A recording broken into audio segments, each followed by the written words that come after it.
നമസ്കാരം. പുതിയൊരു വീഡിയോയിലേക്ക് സ്വാഗതം.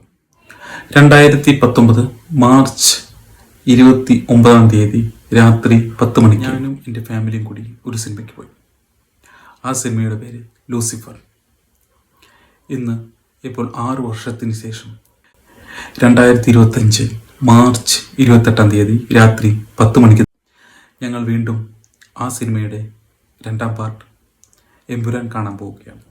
ഇന്നലെ റിലീസായ മൂവി പലതരം അഭിപ്രായങ്ങൾ വന്നുകൊണ്ടിരിക്കുകയാണ്. നല്ലതാണെന്നും ചില രാഷ്ട്രീയക്കാർ ബഹിഷ്കരിച്ചു എന്നും ഒക്കെ കേൾക്കുന്നു. പക്ഷേ എന്തായാലും ഞാനും എൻ്റെ ഫാമിലിയും പോകുന്നു എമ്പുരാനെ കാണാൻ.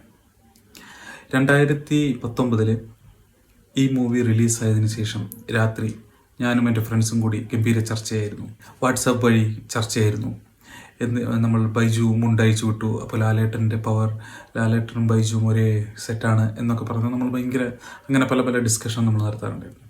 ഇപ്പോൾ 6 കൊല്ലത്തിന് ശേഷം അതേ ടീമിൻ്റെ മൂവി കാണുന്നത് വളരെ സന്തോഷമായി തോന്നിയത് എന്താണെന്ന് വെച്ചാൽ, ആരാണ് ആ ഡ്രാഗൺ ഷർട്ടിൻ്റെ പിന്നിലുള്ളതെന്ന് ഇതുവരെ ആരും ഔട്ടാക്കുകയോ സിനിമ കണ്ടവർ അത് വിളിച്ചു പറയുകയോ ചെയ്യുന്നില്ല.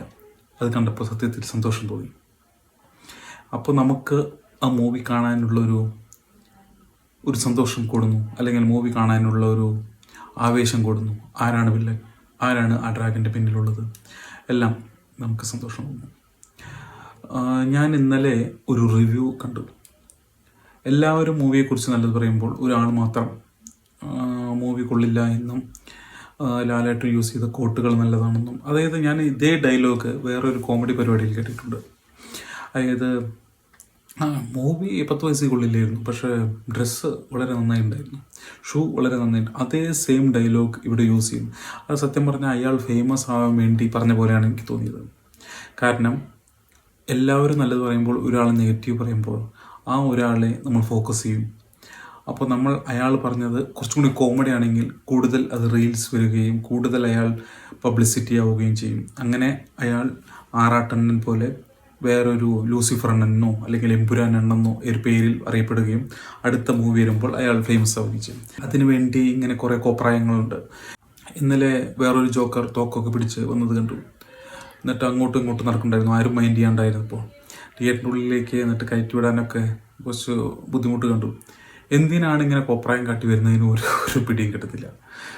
തോക്കൊക്കെ പിടിച്ച്, ഡ്യൂപ്ലിക്കേറ്റ് തോക്കാണെങ്കിലും തോക്കൊക്കെ പിടിച്ച് ഇങ്ങനെ വരുന്നത് പൃഥ്വിരാജിനെ അനുകരിച്ചതാണ്. മോഹൻലാലിനെ അനുകരിക്കാൻ പറ്റാത്ത കാരണമായിരിക്കാം പൃഥ്വിരാജിനെ അനുകരിച്ചത്. കുറേ കോമാളികൾ. എന്തായാലും ഞാൻ രാത്രി 10 മണിക്ക് മൂവി കണ്ടു കഴിഞ്ഞിട്ട് നാളെ 10 മണിക്ക് കൂടുതൽ വിശേഷം പറയാം. നന്ദി, നമസ്കാരം.